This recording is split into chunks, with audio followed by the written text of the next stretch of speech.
Hi everybody, I was asked to do a quick tutorial on the touch lights that look like the eyes. Here are the jewels that I do, which gave me the inspiration.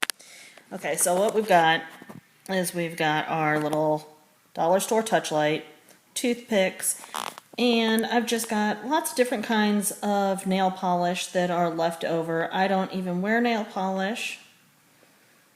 So these are just all leftovers from a friend. Okay, and I'm just going to go like this. And I'm going to go and start the middle of the eye. Normally I would put the pupil in first, but I'm trying something a little different, so we'll go with it. And then we just take this and we pull it out.